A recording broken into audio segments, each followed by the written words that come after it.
We have one more presentation, and it's something that Noel and I have been working on over the last several weeks. Will, do you want to join me up here?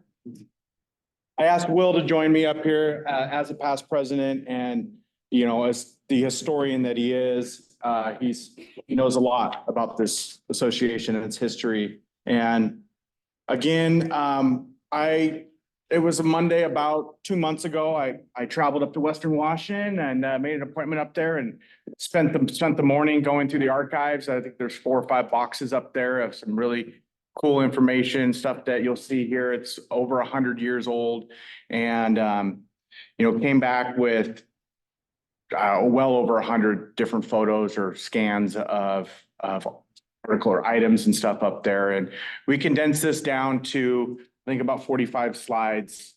So let's look at the history of the Good Roads Association. So I've got some notes here, go through kind of slide by slide here, but well, basically, Washington State Good Roads has been around, started in 1899. Today we're celebrating the 125th annual conference. So that's from 1899 was the first annual conference. Our founder, as you see pictured here, is Sam Hill. Sam was a Harvard-educated man that got his career started as a successful lawyer with several high-profile cases against the Great Northern Railway. This is the president at the current time of the Great Northern Railway was James J. Hill, no relation. He was so impressed by Sam during these court cases and stuff that he decided to approach Sam about being president of the railway, and Sam so chose to leave his profession as a lawyer and become president of the Great Northern Railway. As president of the Great Northern Railway, he soon met and married James's daughter, Mary. We'll get into kind of that connection here in a little bit. Sam relocated to Washington State to advance the rail lines of his company to the West Coast. So he was based his life, went to Harvard, kind of grew up in Minnesota, kind of that not Midwest, but kind of northern area up there. And the railways at that time were looking at how they could advance out to the West Coast, right? So he ventured out this way. And he soon realized when he got out here, a network of good roads was needed to get grain and other products to the railheads. He sought partners with local farmers and grain leaders to form the first Good Roads Association. If you go to slide 2. Oh, slide 2, sorry. So the first meeting of the Washington State Good Roads was held in Spokane in September of 1899.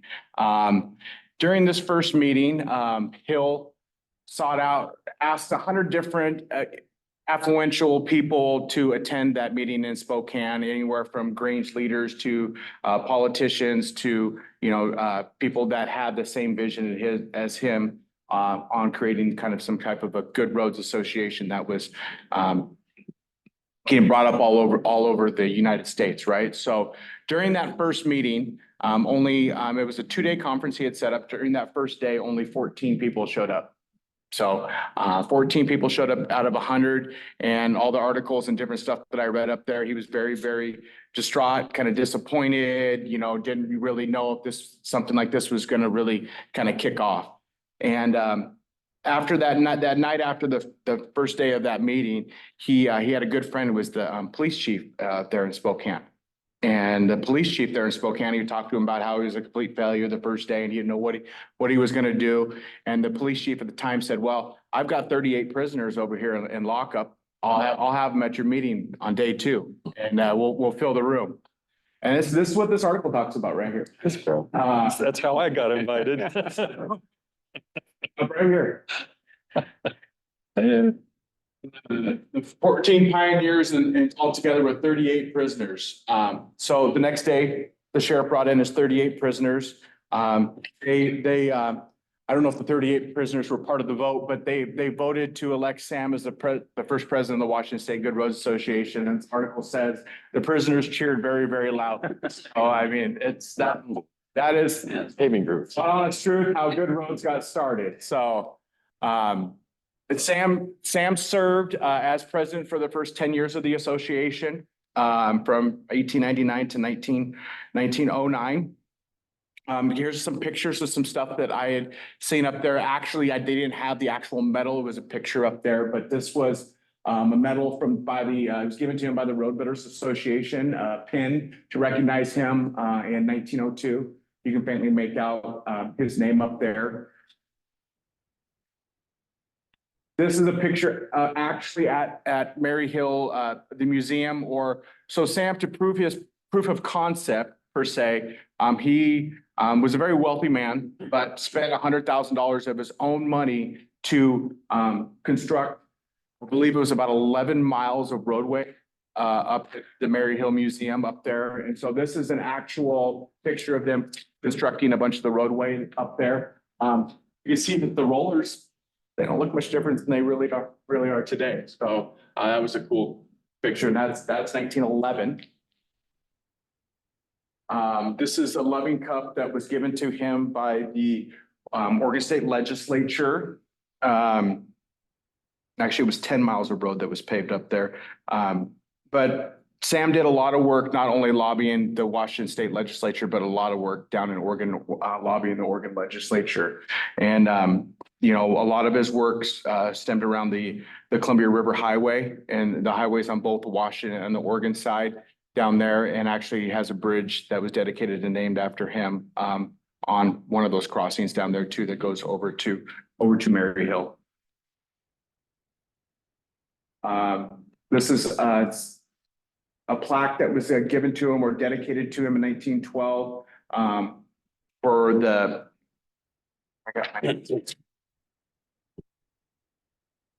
Pacific Highway, right? The Pacific Highway, which is now known pretty much, I believe, is the Pacific Coast Highway that connected Mexico basically all the way up to Alaska in 1912.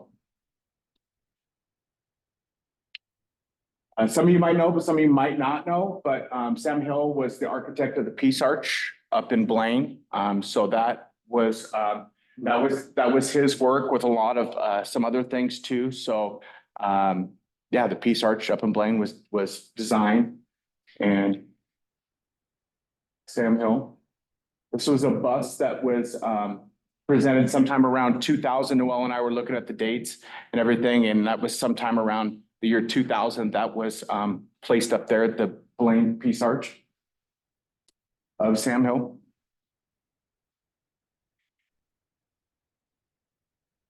This is another picture a little bit later in life. Some of the other things that Sam had, he has, if any of you know what Stonehenge is, he has a replica of the Stonehenge monolith, or how that is up on the Mary Hill property, and that was a dedication to those that were lost in that area around for World War I. And so he owned, and from 1909 to 1910, Sam had a mansion by those standards, that today even a mansion built up in Seattle that last sold in 2016 for $15 million. I didn't add a picture of that on here, but it's a pretty cool place up there. And lastly, he has the Mary Hill Museum that is part of the original 7,000 acres that he had purchased up in that region to build his roads, the Stonehenge deal that he had built up there as well. So that's a picture of him in 1920. So here is a complete list of all the presidents of the Washington State Good Roads over the years.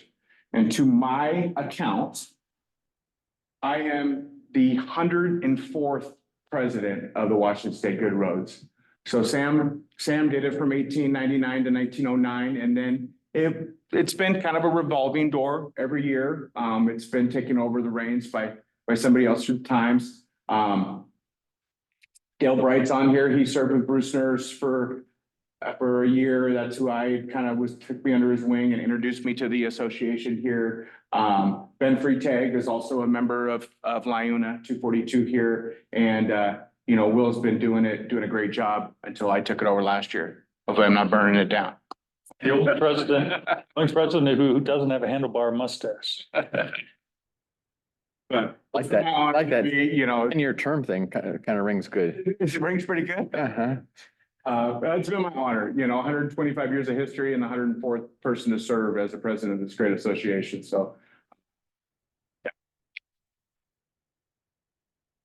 Here's a picture, and I figured it's about the early 1920s. This is Sam here. I went through, there's several different, Frank Terrace, I think, Thompson there, RH, there's about Sam Hill, obviously, Klein. There's at least half that picture, if not more, are presidents of the were presidents of the Washington State Good Road Association. So. R.H. Thompson is famous for his legacy of freeways in Seattle that were never built. Yeah. R.H. Thompson Expressway and others, yeah. Here is a picture of the earliest programs that I could find up at the archives. As you can see, 1910 and 1911. I think Sam Hill, he served till 1909, so he probably didn't believe in doing a program, right? So they started the tradition in 1910. But yeah, there's a couple of covers of the first earliest two programs that I could find. Here's a picture that was the 1921. So the picture is 1921, but it's a 21 convention. Could have been the picture after the 1920 convention, but that's a front of a program from the convention in 1921. It was held there in Tacoma. You can see.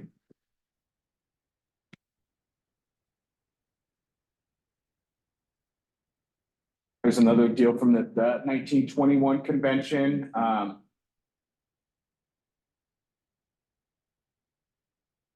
The correspondence that they had around the convention. They have the executive committee up there, just a pretty cool little letter that I find.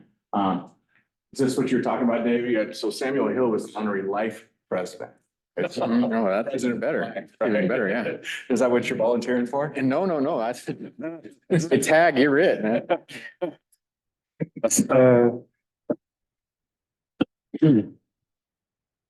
Again, they pretty much in those archives had the programs for almost every single year. There's only a couple they missed.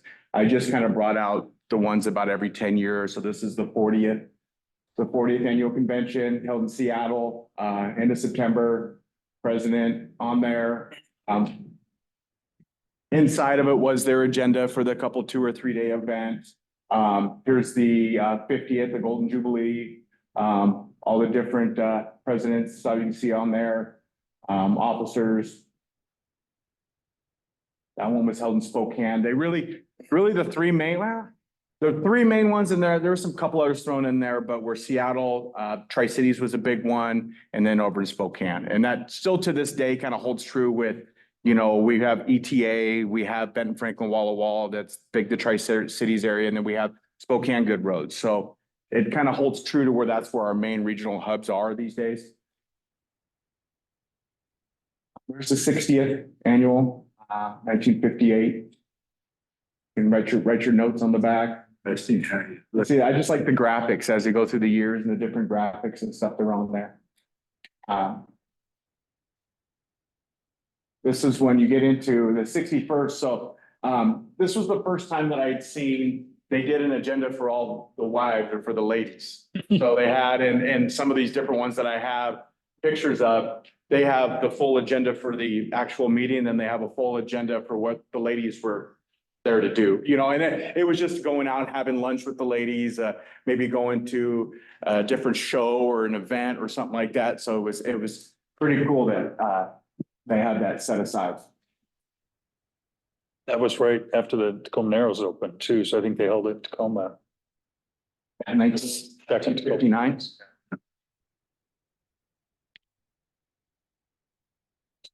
Going here, this is the 80th, yep, the 80th convention.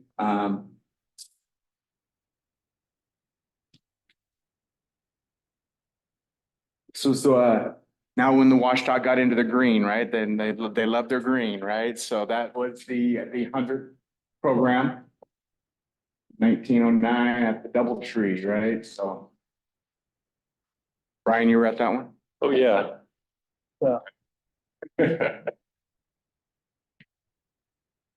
We had Noel find the 120th annual conference. So you can see in there, we have a lot of the same folks that are here today with us that have, helped throughout the years too as well. Mike Gribner's on the agenda there. Will's on the agenda there. So that one, you remember that one well? Very well.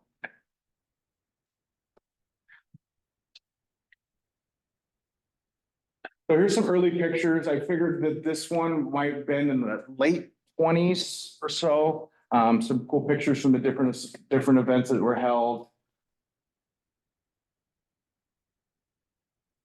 This one kind of caught my eye too. It was held in Richland, Tri-Cities, right? But what really caught my eye was 274 people, right? And, as I'm looking through that and looking through a lot of the programs and attendance figures, this was, my opinion, the big first association that was just founded on, good roads. And this is the momentum that is carried on to us today. But, as a lot of us in this room were at just another conference yesterday for Washington highway users. And, we've kind of split off with technology taking us into where we're advocating now all the time. It's through email, it's through, all these different associations that have kind of spun off to we're all kind of fighting almost the same battle. We're kind of all advocating a lot in the same direction, but this was the original association that kind of spurred it all, and started this groundswell. And you could tell they were social gatherings. This is where you came. It wasn't just, hey, let's just come and talk to legislators and advocate, for preservation and maintenance for 3 hours, right? They came as maybe the only time that they seen their buddy every year across the state that was in, Seattle or whatever. So they were 2, 3, 4 day events. And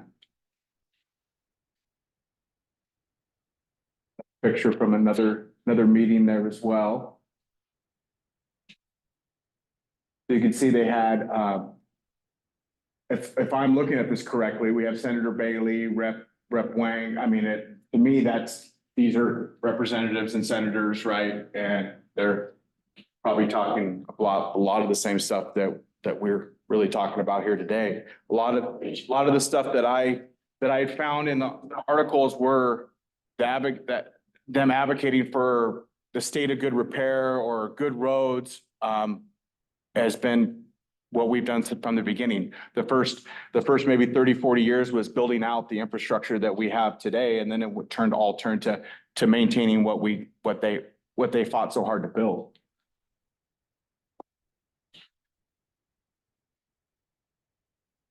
Another picture there. This was a pamphlet that I liked. It was a pamphlet to basically, to build membership, to build momentum for the organization. What they concern themselves with, motion development, engineering, construction techniques. And so the next one, I believe, is the inside of it, right?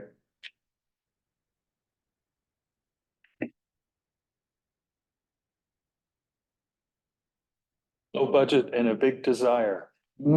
Hasn't changed, has it? See, one thing I had a little joke in there. So today's event, obviously, we did not charge for today's event, but they were charging $3 at their convention for their annual dues, right? So We could have doubled that. come a long ways. You get free breakfast and a nice presentation on the history of the good roads, right? So, Can you go back just one Yep. real quick? I like the fact that they changed their logo to start trying to talk about a balanced transportation system. yeah. And so you can see them on a teeter-totter there with roads and buses and heavy highway trucks. And I don't know if there's pedestrians or bikes there, but you can see the plane flying over. I'm not sure what roads have to do with planes other than emergency landing. Roads. That's true. Ask the question, when we added transportation to our name, and I've got a document here a little bit later, it shows, but you can still see it. It was Washington State Good Roads. Was that? This was. Get back to you on that one, big guy. It's probably in the seventies. Probably in the seventies. Was it jet? The phone area codes. Because you see the phone number doesn't have an area code. It's older than that. Yeah, see, Well, 583. 292. It's not that old. I Party line. But yeah. So this was the Motor Vehicle Fund, 1966, 1967. And so Senator King might know how to read this a little bit better than me, but this is the interchange for, you got the 405 to Renton. This is the big mess there. I-5 ties into 405 right there, goes up to Beery and then to the highway there. That interchange costs $10 million. Right, so. That's just your overrun, Brian. Exactly, so. It was estimated at 8 though, and that's a. This is funding chart. And cities and counties got 40% of the pie. And That's construction, the same, hasn't it? you guys, yeah, actually, you guys still getting 40% today? 4%. Zero. This will probably see debt service is probably a little bit higher than 9%, right? But I'm thinking expansion or new construction and then maintenance 13%. Yeah. Take it. Gasoline tax, 86 million, vehicle license fees, total 113 million. So I think it's a little bit higher than that. And that was 66, 67. Where did I have you?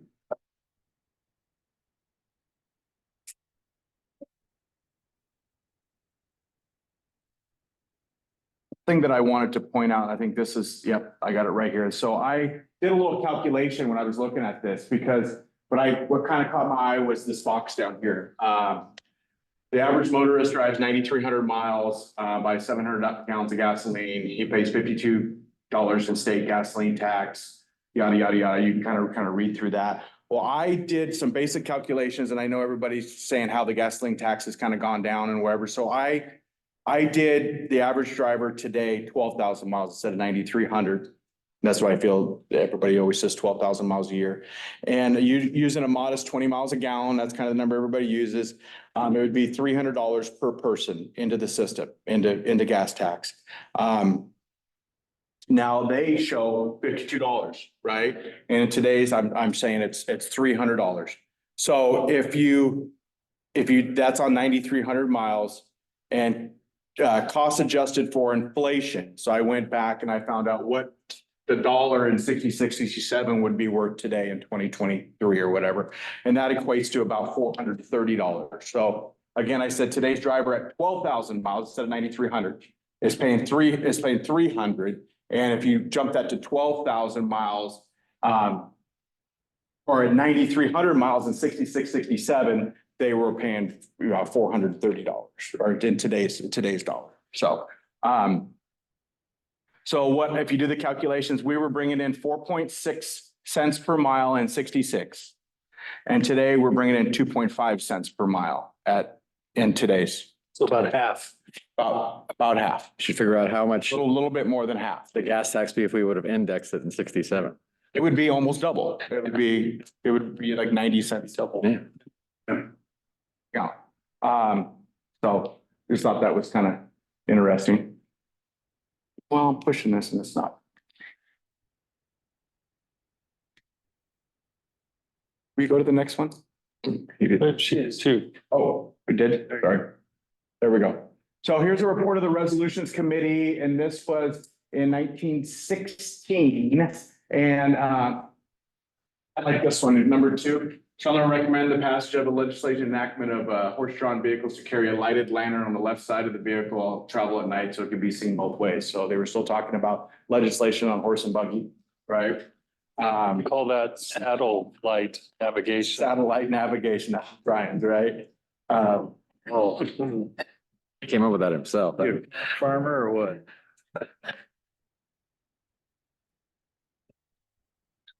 See, and they even talk about the maintenance portion of the permanent highway system fund being raised from 5 cents to not no less than 7.5 cents. So you can see that even back in 1916, they were talking maintenance. Yeah, that was kind of cool. This was something that we thought we wanted to, and this isn't something I found up the archives, but this was actually a Washington State highways or road map in 1915. And they were all just labeled like road number. So road number 12, right? Road number 11, this is probably State Highway 20 now. I think it was road number 7, I think it was. Yeah, number 7 is that's up, and then they were just before we had road number 8. You kind of see where we had, and then there was a key that we.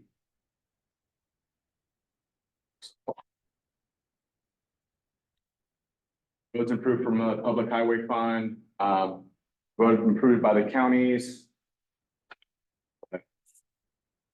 We've gone a long way since 1915. Most of those roads followed railroad grades, too, same corridors.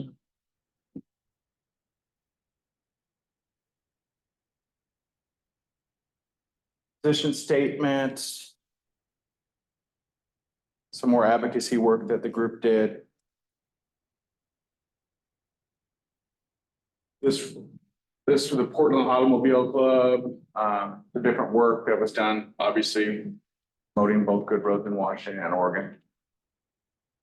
A little bit before my time, but I know it was mentioned yesterday at the WWOOF convention, but 695 talks about that in that position statement.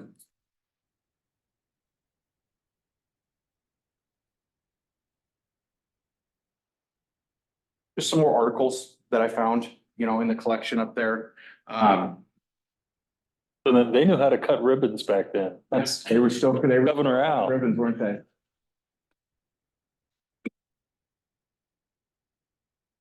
Frank Terrace, he was a former president of the Good Roads Association. This was the official program for the Vancouver Freeway dedication. Ribbon cutting, 1962. And you can see this was back when we were building out, our full highway system. 2 days. So kind of a who's who was there. Governor was there. Congresswoman was there. All the different chairs. Commission members. Then Ray Bachman was the president of the State Good Roads at that time.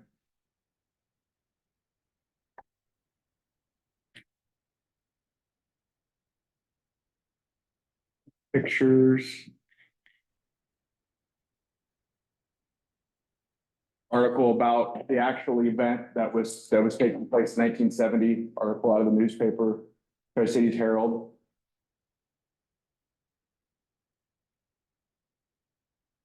They were even talking about Sam Hill in this one too, in the history of the association.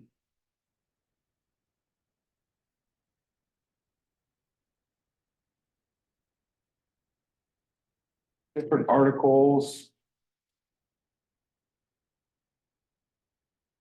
Good roads most vital to farmers.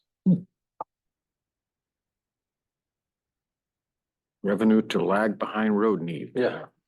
Yeah, the one there talks about how the farmers, got behind the Good Roads movement and everything.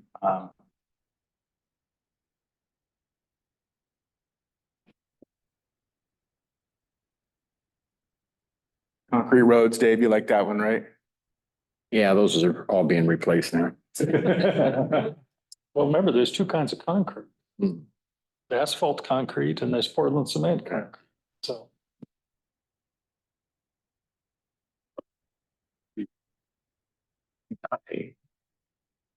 This was an article about the National Road Builders Association on how Sam Hill and Frank Terrace went back to that to advocate for. 4 good roads. So this was the proof that I found that when we added transportation to Washington State Good Roads and Transportation Association. Yes, 79 and 80. So it was 1979, moved and praised by legislative officials, Department of Transportation, and Good Road Association amended their bylaws to include transportation.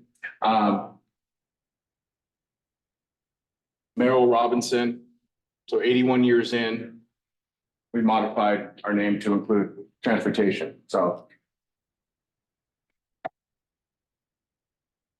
Did you know that well? Yes, and 2 years prior to that, the 45th legislature created the Department of Transportation. Yeah. And I checked to make sure that I voted yes, and I did. You were in the 45th, huh? This last couple slides real quick, just to remind us, that's the vision and mission statement of the organization now and kind of where we're at. And, you know, as I found looking through a lot of the archives, a lot of the stuff that we advocate for today is we really are in line with where we've been for the last 125 years. So some of the goals to get us in line with our vision and mission statement. And those, again, are on our website.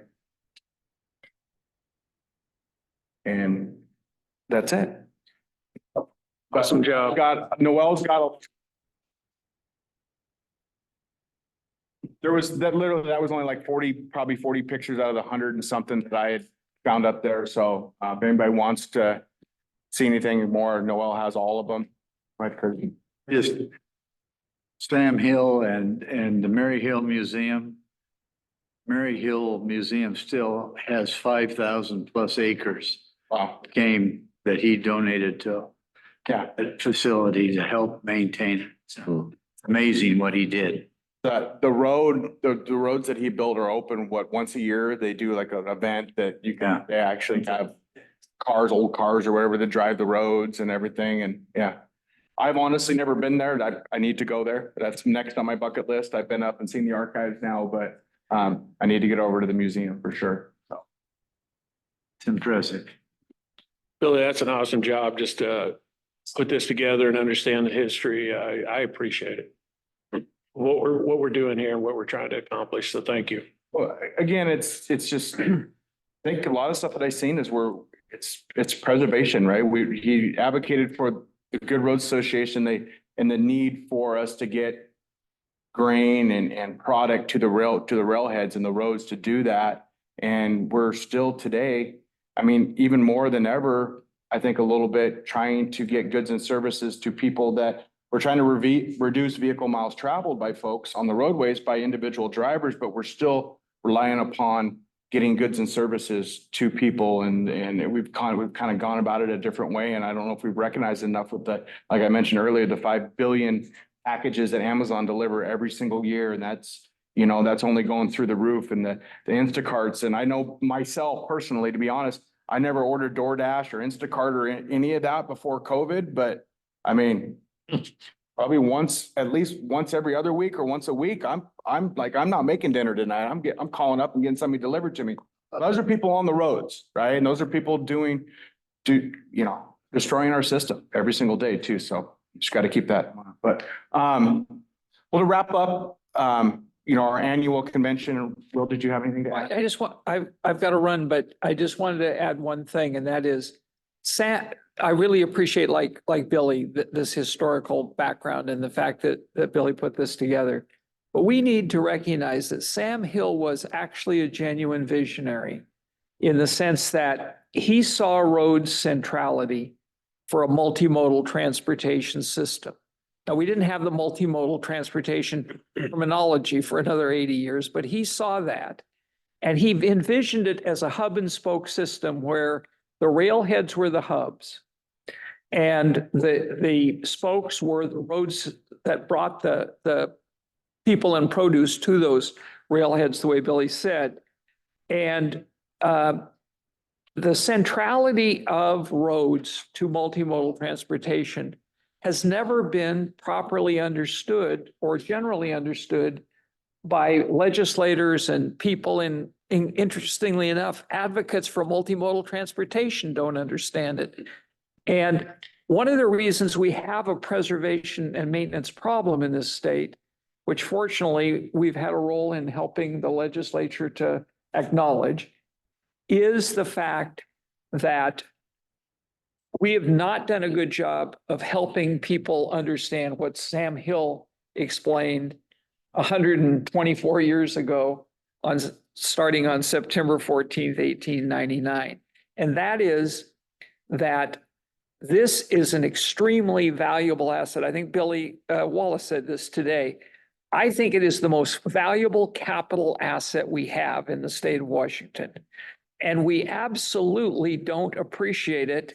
We don't maintain it. And as Mike said yesterday, we are now facing actual collapse. If the legislature keeps piddling away and taking money away from, handing money for preservation and maintenance out rhetorically and then taking it back and not making it available for preservation and maintenance, we're going to be in a situation where we really do see a road collapse, and that will get somebody's attention. But it's not the way we should get people's attention. So I just want to thank Billy. I've got an emergency up in Bellevue that I've got to go to, so I'm going to duck out here. But I think we have to figure out a strategy for helping people, including, the transit community and Transportation Choices Coalition and others who don't adequately appreciate where roads fits into this thing, because they can't run their damn buses. I can't ride my damn bicycle. Mike Gribner, our state engineer, can't ride his bicycle to the office in Spokane if we don't have the damn roads. And we are damming the roads by not maintaining. So thank you so much, Billy, Yes, for a great conference and a wonderful breakfast. you will.